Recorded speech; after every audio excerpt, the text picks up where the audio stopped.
Hartglass, and you are listening to another episode of It's All About Food, now in its 18th year. Can you believe that? No, I can't. And I just want to share right now with everyone, because you may hear some occasional strange noises in the background, but I'm actually in Costa Rica, one of my most favorite places on the planet. I am filled with joy and loving what I love to do most, which is breathe. We all breathe for a living, and it's so good to be able to breathe fresh, perfume, delicious air. So I invite you to take a breath. Oh, yes, I am just so full of joy.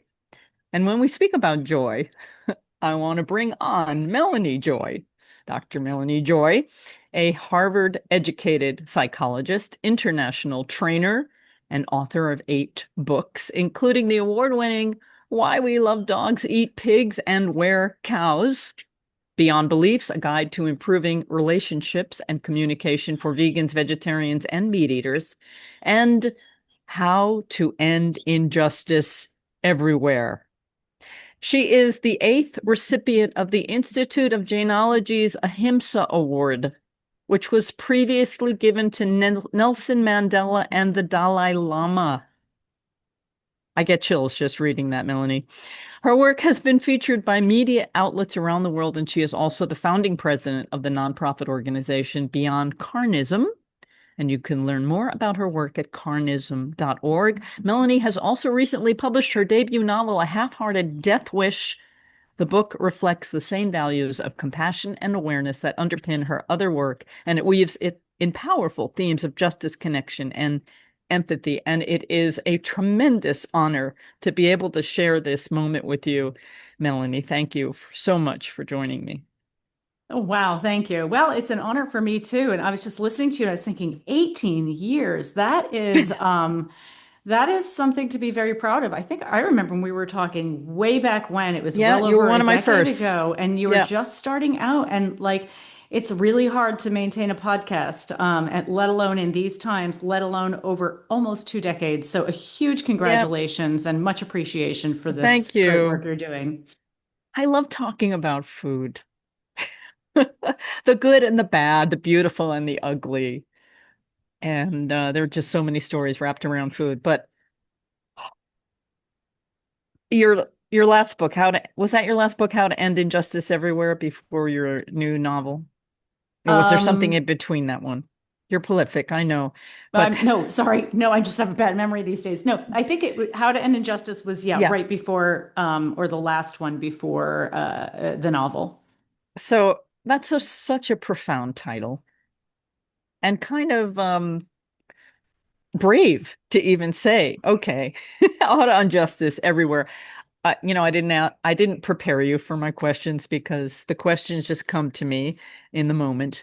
And I'm just wondering, can you briefly tell us how to end injustice everywhere? A couple of Right. sentences. Well, one thing I do want to point out so that people don't think that the title reflects some sort of arrogance, as though I feel like I have the solution, capital T, to ending injustice everywhere. I don't.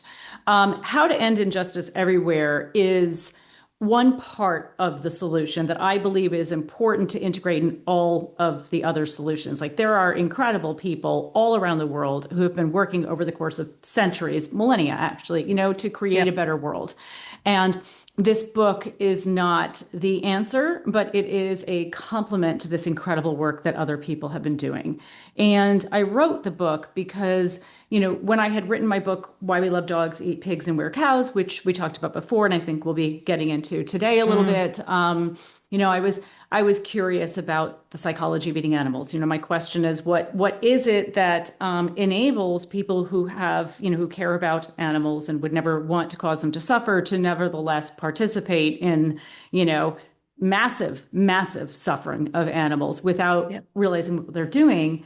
And when I did that work and I wrote my doctoral dissertation on the subject, I had gone into to study psychology, and I studied the psychology of violence and nonviolence broadly. We could also say this is the psychology of oppression and social transformation. And then I narrowed it down to look at one aspect of that, which was eating animals.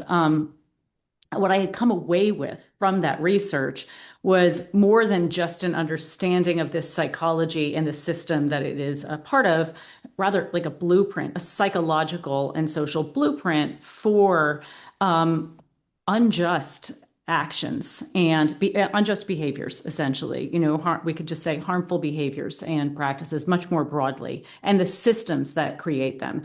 And so I knew that at some point, well, I didn't know back then, but over the years it became clear to me, especially as I continued to talk about my research and my work, at some point I was going to have to sort of expand that theory and analysis that I had come up with to be more all-encompassing. And really, what I saw in the literature, in the work, as I said, there's like amazing work being done by incredible activists, and there are so many Mm-hmm. different forms of activism, advocacy, and approaches that are necessary to creating a better world, to ending injustice.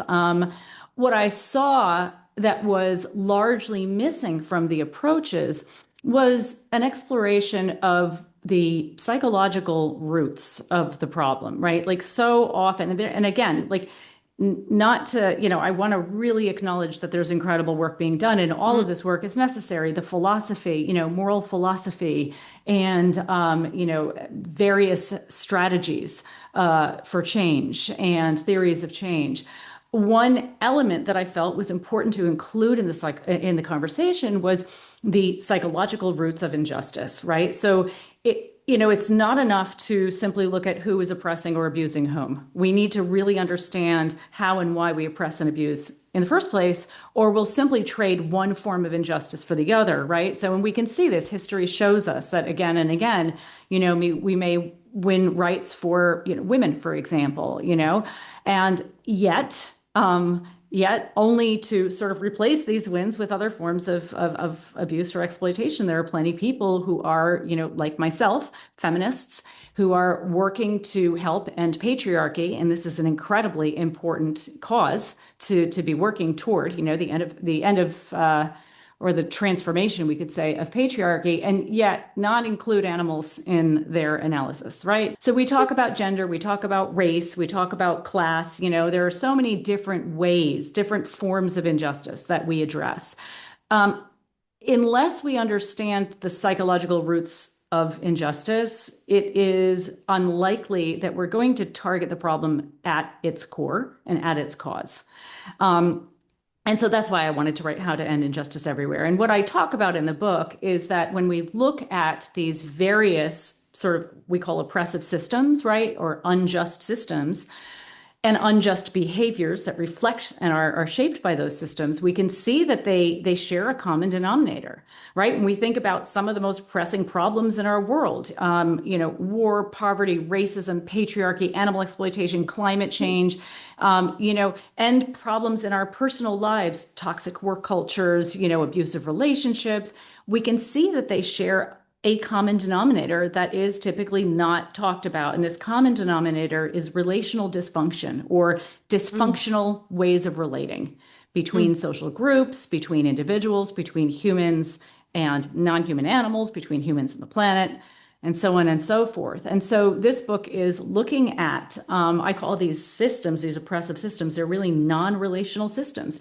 They condition us to think and act in ways that harm our relationships, that cause a sense of disconnection, insecurity, and power imbalances when we are relating to individuals who are, when we are relating in ways that are dysfunctional.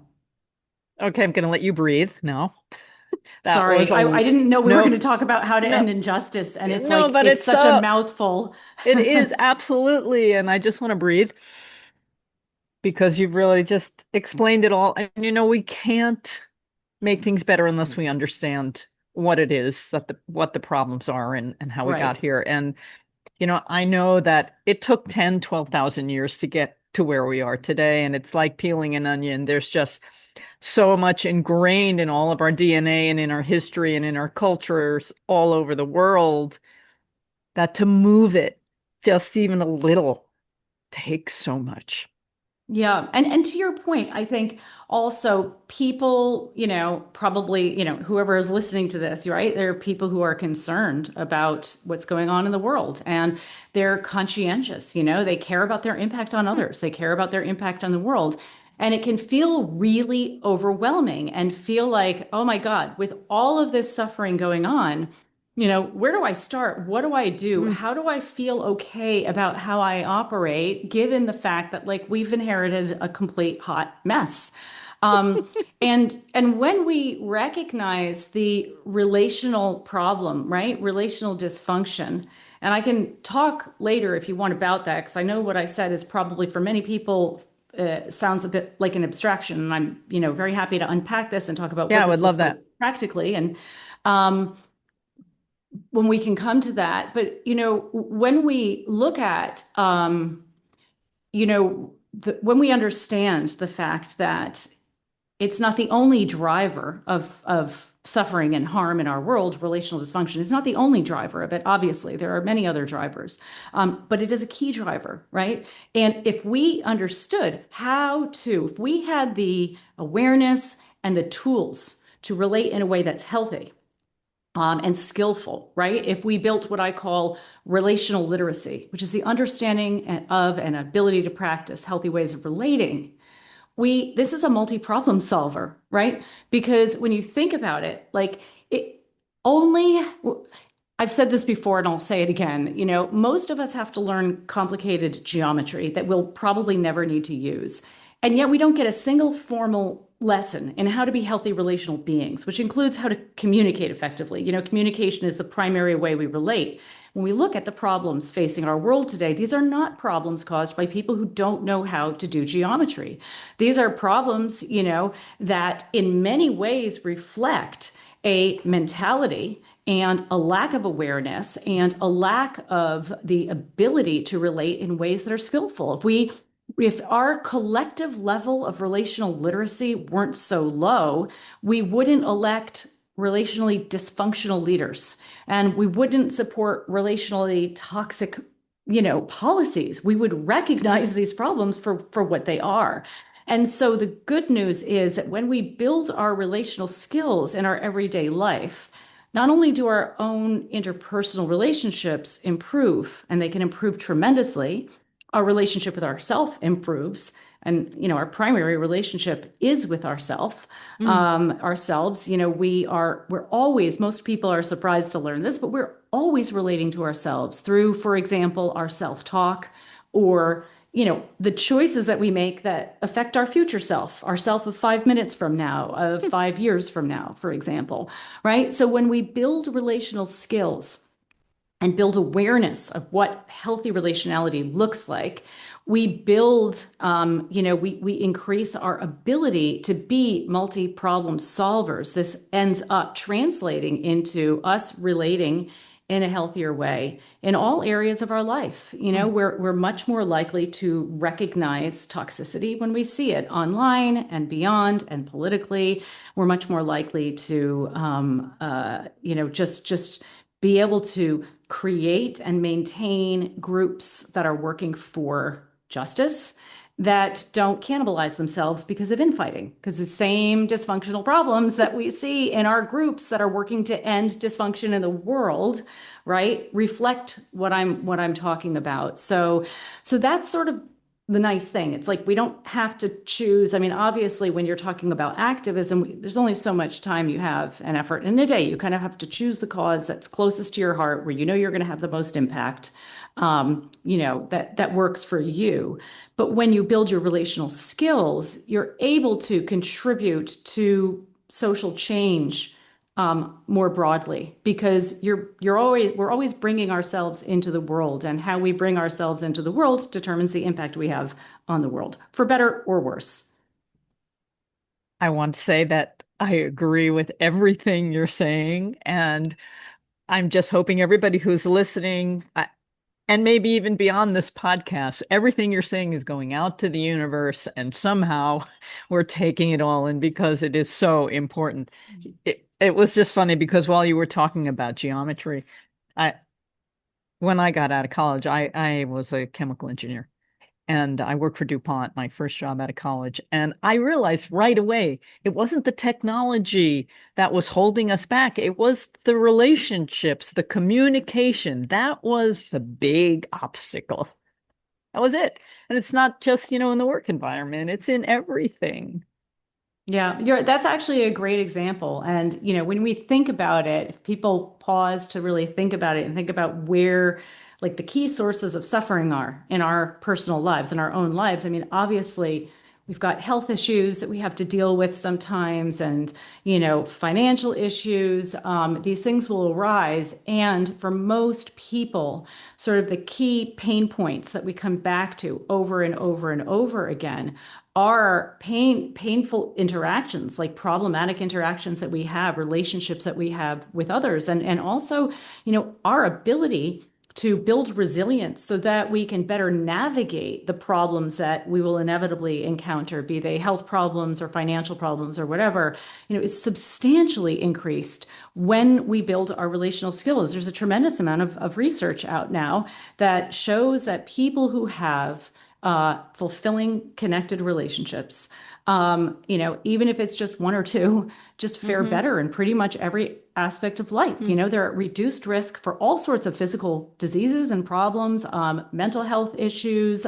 They're more likely to be successful at what they set out to do, and so on and so forth. So building relational skills is really essential in so many ways, for so many reasons. And I think it is, and again, back to why I wrote How to End Injustice Everywhere, for those of us who are working to create a better world, ultimately what we're working to create, if you think about it, is a more relational world, a world in which people relate to one another and other animals and the planet in a way that creates more of a sense of connection, more balanced power and harmony that is, in all of our mutual best interests. We don't want to create a world that is rife with disconnection, power imbalances, and the harms that we regularly see. I got into this activism world because of animals. That was my passion. And I always thought that the veganism concept kind of covered most things because it understood the problem of exploitation. And so it was a big enough umbrella for me to get involved with. Not thinking that I could solve everything. Of course I can't. I don't even know if I'm solving anything, but I'm participating however I can. Um,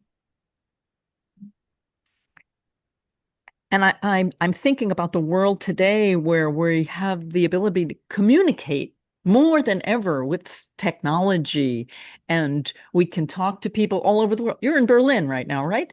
Right. Right? You're in Berlin. I'm in Costa Rica. I live in New York. I mean, it's just amazing how we can connect. It's Hmm. beautiful. And so while that is improving, our problems, our violence, exploitation are also expanding and growing. It's like keeping in balance with each other somehow. And Right. I'm just And stating things. I don't even have a question there. It's just, how, where, what's next?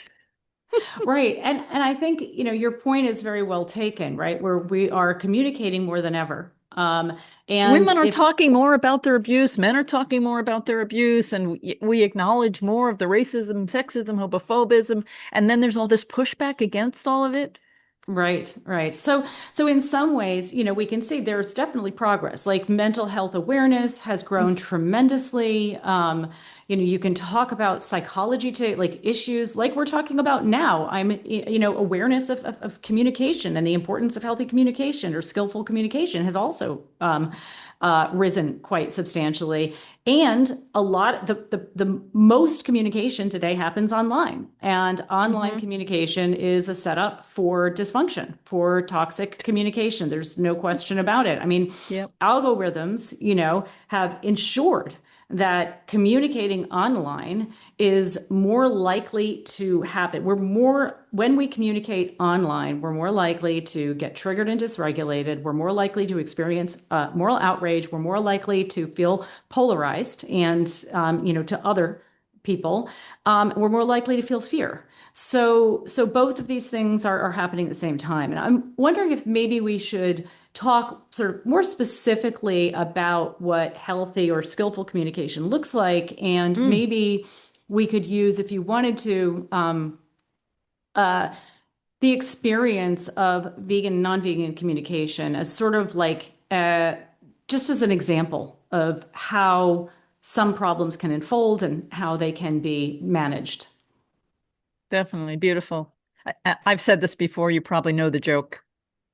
How do you know someone's vegan? They tell you. They tell you. Yeah. Right. And I know that, your listeners are not all vegans, right? I'm sure Right, you have definitely. plenty of listeners, but your listeners are people who are to in some way or another connected with some kind of cause for change, right? Progressive cause. They're identified with, you know, Definitely. some group where, and so whether, if you're listening, whether you're vegan or you're a feminist or you're working on anti-racist activities, whatever it may be, I'll use the vegan example that applies, not exactly, not 100%, because, causes have, unique psychology that goes with them, but to a large degree. So you mentioned before that I had written this book, Beyond Beliefs, right? And it was to help vegans and non-vegans in communication and relationships. And I wrote this book after years of working in this space. I had been a coach and person who was like working Mm, in the space of relationships for many years, but I put that aside because I was so focused on the work that I was doing after my book, Why We Love Dogs, Eat Pigs, and Wear Cows was published. And that led to that's on the psychology of eating animals. And that led to the founding of my organization. And so whose mission is to expose and transform the system that this psychology results from and gives rise to. So, and we can talk about that. So I'll talk a little bit about we don't my, have enough time. yeah, what I think I can do is talk a little bit about just my journey to that work because it'll help people really understand the psychology that we're talking about here. Yeah, please. So I I ended up writing my book as the result of having been a person who grew up with, as somebody who really cared about animals. I grew up with a dog who I loved, and I grew up eating animals. I was like the meat lover's pizza girl. Like I really liked meat. And I just over the course of many years and many meals, I never thought about how strange it was that I could pet my dog with one hand while I, ate a pork chop with the other, a pork chop that had once been an animal who had been at least as intelligent and sensitive as my dog. All that changed in 1989 when I was 23 years old and I got very ill, wound up on intravenous antibiotics in the hospital, and sort of became a vegetarian by accident. And after that, I had to learn to cook for myself, and Mm. I had to, learn to whatever shop for myself. And of course, in learning about how to cook for myself, I stumbled upon animal agriculture, information about animal agriculture, and what I learned just shocked and horrified me. I couldn't believe the extent of harm to non-human animals. Like in one day, more farmed animals are I slaughtered will never globally believe it, and than the I've known about total it for number of decades. people killed in all wars throughout history. I mean, it's just shocking, right? Hmm. But what shocked me in some ways even more was that nobody I talked to about what I was learning was willing to hear what I had to say. They would say something like, "Don't tell me that, you'll ruin my meal," or they'd call me a Hmm. radical vegan hippie propagandist. So I became vegan in this, the course of learning. So this was ultimately what led me to do my research and, to try to understand how it was, that rational, caring people could just stop thinking and feeling when it came to this critical social global issue. And this led me to identify what I came to call carnism, the invisible belief system that conditions people to eat certain animals. It's structured like racism, patriarchy, classism, casteism, and so on. And over time, so I looked at the system, but I also broke it down to really understand the psychology that props the system up and keeps it alive. And carnism, all these systems, right? Let me back up and say the experience of each set of victims of these systems will always be unique. And I don't want to Mm. compare victims' experiences because that's not appropriate and it's not respectful. The systems themselves, however, are structurally similar, and the Mm. mentality that enables the violence is the same. And that's what we need to be looking at. The same mentality that enables us to harm farmed animals is the mentality that enables us to harm various types of humans. And that was what led me to write How to End Injustice, right? To expand this theory. Now, this psychology also causes us to feel defensive against anyone or anything that would get us out of the box that we don't even realize we're stuck in. So often, when you're vegan, Mm. all you have to do is say, I'm vegan. And a non vegan who has been unknowingly conditioned to resist any Yeah. message that challenges this idea that eating animals is legitimate, the right thing to do, will just put up the hands, feel defensive, get defensive. One way this shows up is in a form of shoot the messenger. If you shoot the messenger, you don't have to take seriously the implications of their message. So the person who's non-vegan might just automatically, think, oh my God, you're biased. I'm not going to take what you're saying seriously, right? So anybody who challenges the biases of carnistic culture is perceived as biased, or you're overly sensitive, which Hmm. is what, feminists have often heard too, right? So, Right. oh, well, somebody who's overly sensitive is not rational, and people who are not rational are not worth thinking about. Now, many vegans, I ended up writing Beyond Beliefs after many years talking about carnism and the psychology of carnism, because I discovered, after hearing from thousands of people who were vegan and also vegetarian, actually, that they felt that becoming the choice to become vegan, the choice to take on this cause and stand for something, and make these changes and work to create a better world. It was really, many of them said, this is like the most empowering thing I've ever done. This is one of the most empowering choices I've ever made. And they Yeah. felt deeply inspired. And yet, that sense of empowerment and inspiration quickly turned to shock and horror when they discovered that their relationships and communication were just breaking down. People they had once felt deeply connected to now suddenly were the enemy. Right. And again, I'm using veganism as an example, but for many Absolutely. people, you wake up to a reality. We wake up to the fact that we're living in the midst of a global atrocity. And then you realize that the people in your life are not receptive to you saying, hey, let's watch this movie together so you can see what I've seen. Instead, they often will try to shut you down. They will try to discredit you, dismiss you, avoid what you have to say. And what happens is that, you can feel, and indeed you are being, quite invisible in your relationship. Yeah. And many people feel the pain of disconnection that comes with making this kind of change, this pain of disconnection. Yeah. I once was connected to you, and now I'm not anymore. And I want that connection back. So logically, the vegan, for example, will think, well, if I just got you to go vegan, we'd connect again. Hmm. And they start pushing veganism. And the harder the vegan pushes, the more pushback they get. And then polarization ends up happening. Now, what I always recommend is that whatever the difference is between you, right? Remember that underneath this difference in beliefs is a relationship between people. And that's where the focus needs to be. And I talk about in my books, I talk about what I call the formula for healthy relating. And this needs to be the priority of ideally both people in the relationship or all people in the Hmm. relationship, but it doesn't have to be. One person can really shift a relationship when they start practicing the formula. Relational literacy is built on a number of principles and practices, but it's all based on this one key formula. And this formula is in a healthy dynamic, a healthy interaction or a healthy relationship, we do two things. We practice integrity. That means basically, I'm going to really simplify it. It just means treating the other individual with compassion, practicing compassion towards them. So we practice our integrity, practice our core value of compassion towards the other person, and Mm. we honor their dignity. Now, honoring somebody's dignity happens in your mind first, right? You don't look at the other person and see them as somehow fundamentally less than. You are morally less than, in whatever morally less than you are. When you honor somebody's, your dignity is your sense of self-worth. When we practice integrity and honor dignity, that creates a sense of connection and security, and it helps to balance power in a relationship. So just like I want like listeners and you like to just think about somebody in your life who you feel relates to you in a way that is skillful and healthy.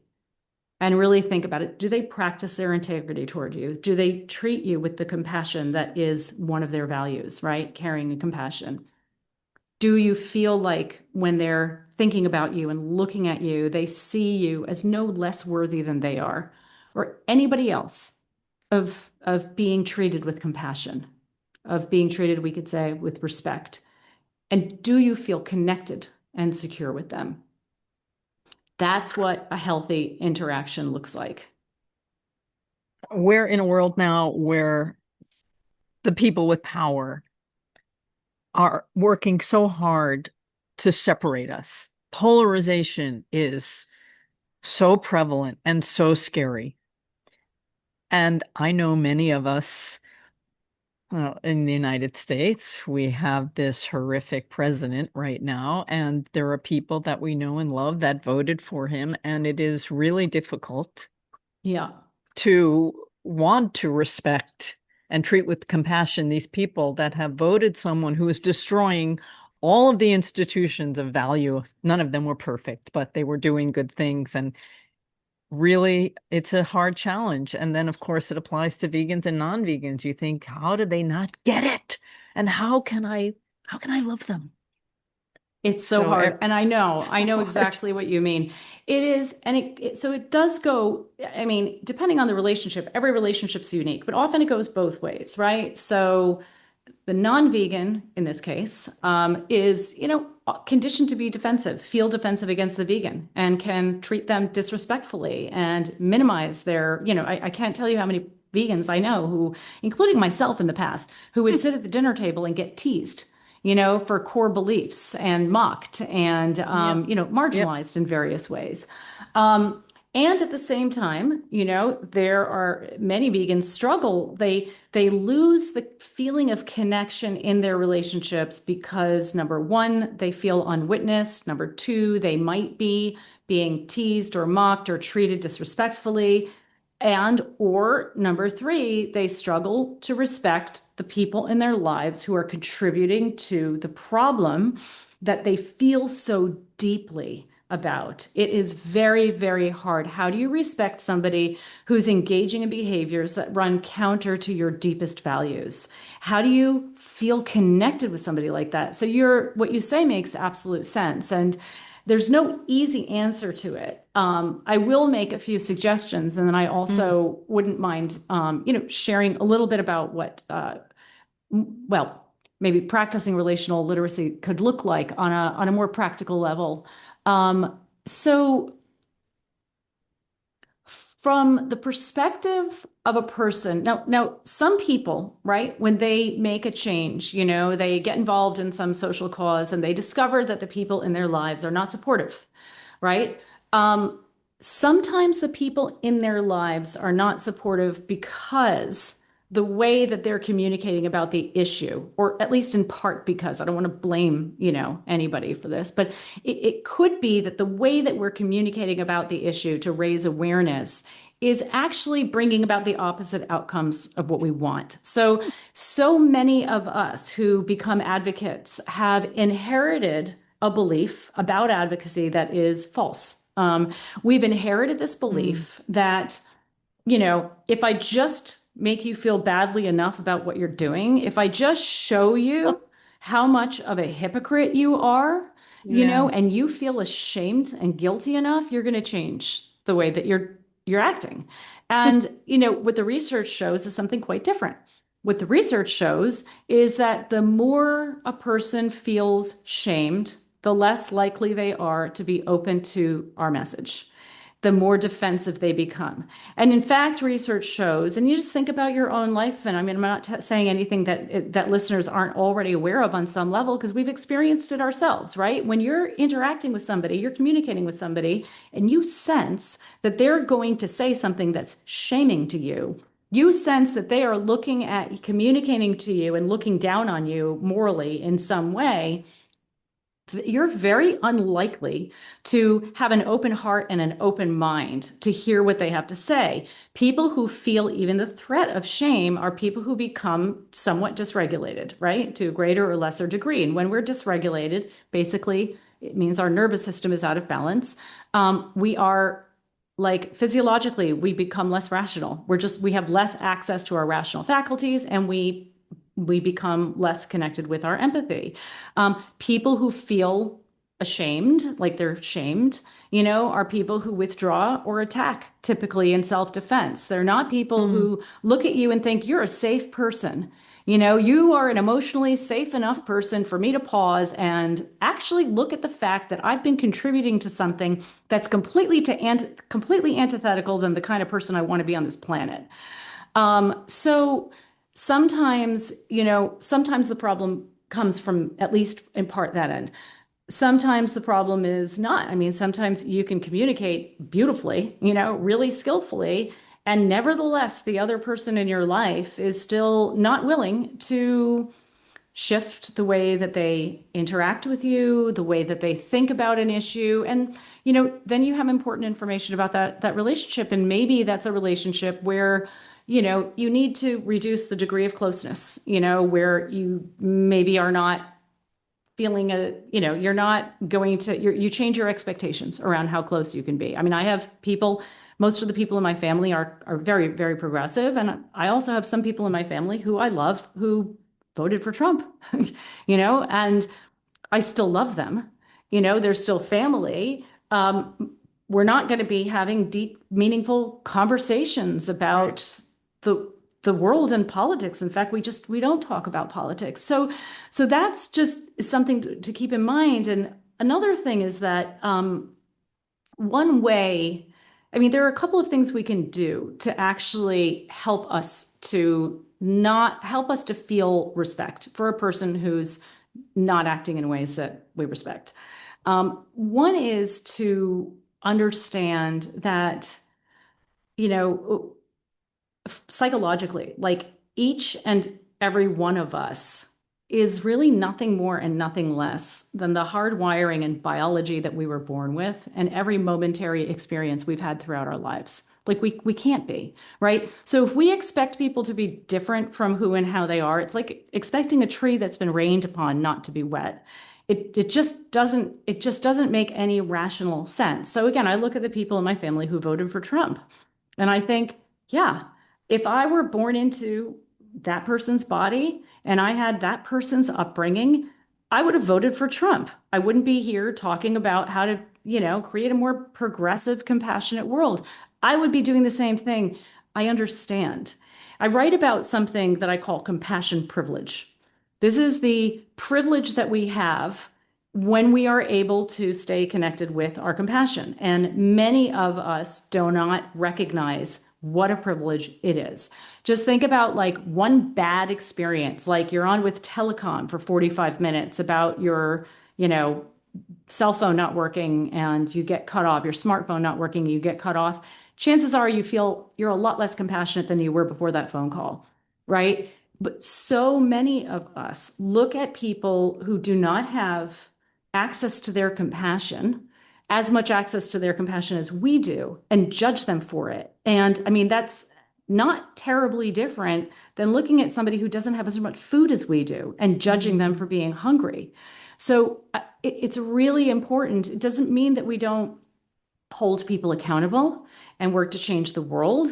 It just means that we hold people accountable while honoring their dignity, that we don't make assumptions about somebody being morally inferior to us simply because their behaviors are morally problematic. And this can really help lift sort of the take the edge off of the way that we feel toward the people in our lives who are making decisions in their lives that are not aligned with our values.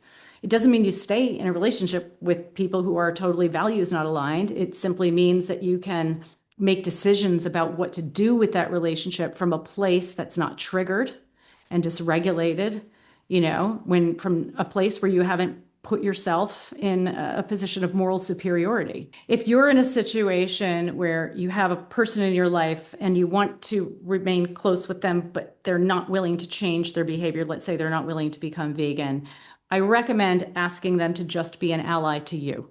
And what that means is, you can ask them to be a vegan ally, for example, somebody who's not a vegan, but who supports veganism and vegans. And we have a short video called What to Say to Vegans that you can share with the people in your life that helps them understand what the world looks like through your eyes so that you can hopefully reestablish a sense of connection and they can be a support to you in your process. Is there a link to that on your site? Yeah, it's on our on the homepage of carnism.org, Beyond Great. Carnism. I want to, before we go, talk about your debut fiction book called, I've got it here with me, A Half-Hearted Death Wish. And I got to read it. I want to talk about it, but of course I don't want to give it away because it's somewhat of a thriller. Perhaps you can give us a little introduction and then I'll ask you a few things about it. So the book is about sort of the novelization of my work in many ways, as you pointed out. It's woven, the themes of, what I've written about in other books are woven through it, but it's, first and foremost, it is a novel. So it's not talking about these themes in quite at all the same way. The book is about a psychologist who's in perfect mental health, or excellent mental health. And she wakes up one day to discover that her will to live has vanished inexplicably, and it's been replaced by a burning desire to be dead. And she has no idea what's happened to her. She sort of feels like she just woke up having caught some bizarre psychological flu. And so she goes on a journey of discovery to try to figure out what is afflicting her before her unconscious has its way with her and causes her to step in front of an oncoming bus or fall off the balcony she's leaning too far off of, or all of the other things that she finds herself starting to do without realizing it. Now, is that real? This sudden onset suicidality or however you pronounce it? So yeah, it's funny. I'm actually going to insert a page in the book, I think, that answers that question because I get asked it so often. I talk a lot. So the book it's a humor book, right? The book deals with trauma. And it deals with some fairly heavy themes, but it actually is classified as humor. It's dark humor, quirky humor. And so I actually include a lot of strange psychological disorders in that book or conditions in the book.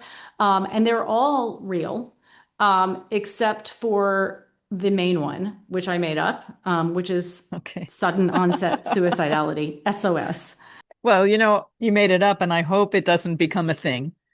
I hope so too. Now that you've created it. It would not be the impact that I want to have. So I was reading this book and enjoying it and thinking about a lot of different things and noticing that it wasn't a vegan book. It wasn't outwardly promoting veganism. And I'm not going to go there, but it's dropped from subtly here and there. In fact, there was one client of the narrator in the book, the psychologist, who does discover veganism. And it's quite humorous to see how he responds to his newfound discovery of the horrors and the violence in the world and kind of shows ourselves, right? How ridiculous we can be, or maybe how we're trying to make change and everything we're doing is contradictive to what we really desire. That was kind of brilliant. Yeah. Oh, thank you. Well, the characters, it's got quite a broad cast of unique characters, we can say. And, one of the things that I wanted to do with the book was to sort of model all of these characters with their flaws and foibles, and everybody is like kind of messed up in their own way, especially the main character, the psychologist, and be able to communicate about people who have these various struggles, ethical struggles, psychological struggles, including mental health struggles, in a way that really honors their dignity, and to be able to use humor as a way to help sort of lighten the Hmm. theme a little bit, but also humor is a great way of talking about things that might otherwise feel too daunting to talk about. And, to be able to have people laugh at each other and laugh at themselves, but not in a, what's the word I'm looking for? Not in like a sarcastic way, not in a way that's putting down anybody down, but to be able to sort of like laugh at problems in a way that is not mocking or putting anybody down. I wanted to say non-judgmental. So, Yeah, that's it. um, That's the word. yeah, but that's what this whole book is. So you're bringing up so many situations where we could easily be judgmental. Newfound veganism, all of a sudden you're judging everyone else. And what was beautiful in that particular story was this man had a partner who was not getting the message of veganism, and yet he was the one who was practicing integrity, like you say. Hmm. Yeah, I guess So, that's sort of the core of, one of the core messages in the book is, how can we, and not judge ourselves for being judgmental, because that's sort of like we've inherited this mentality. It's hard not to, but looking at the characters sort of struggling with themselves and to some degree, their morality, and even having conversations about feeling contempt for judging others and feeling shame and, judging themselves. now, were these characters composites of people you had worked with before, or were they completely unique or created? Well, I'm not a therapist, Okay. so nobody was anybody I had done therapy with. It varies.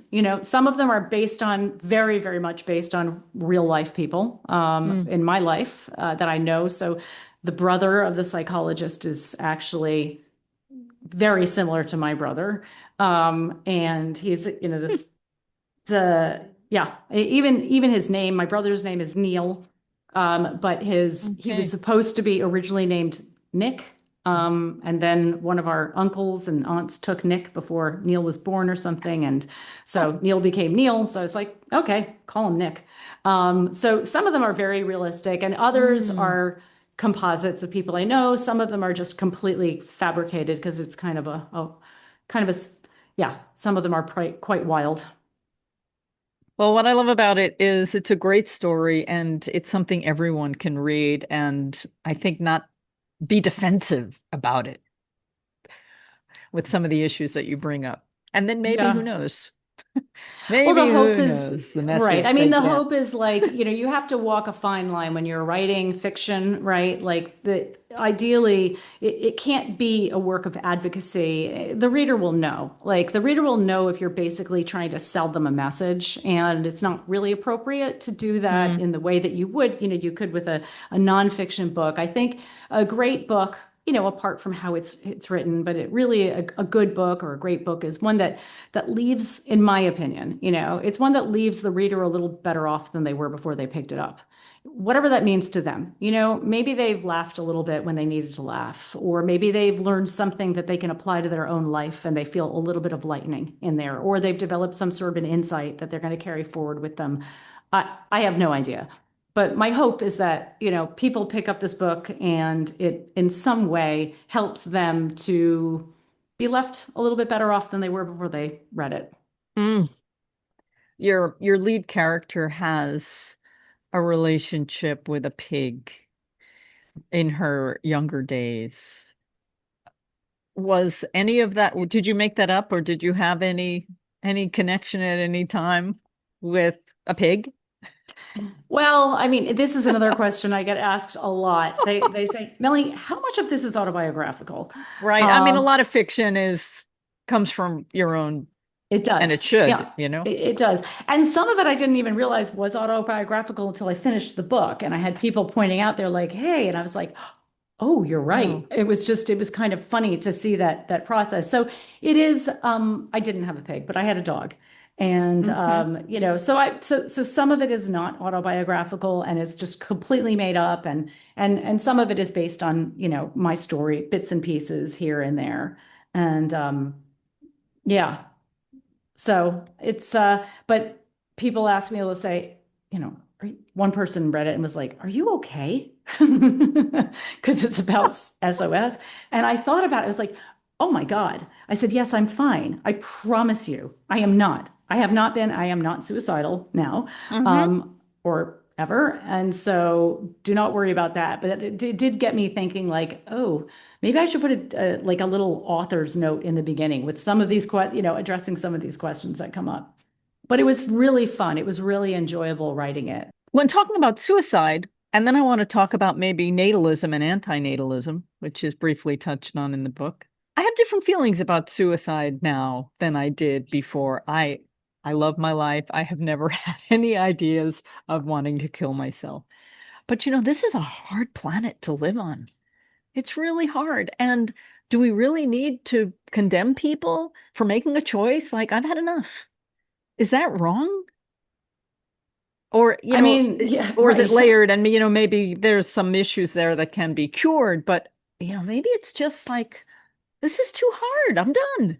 I don't know. I just want to Mm-mm. be practicing integrity and compassion here. Right.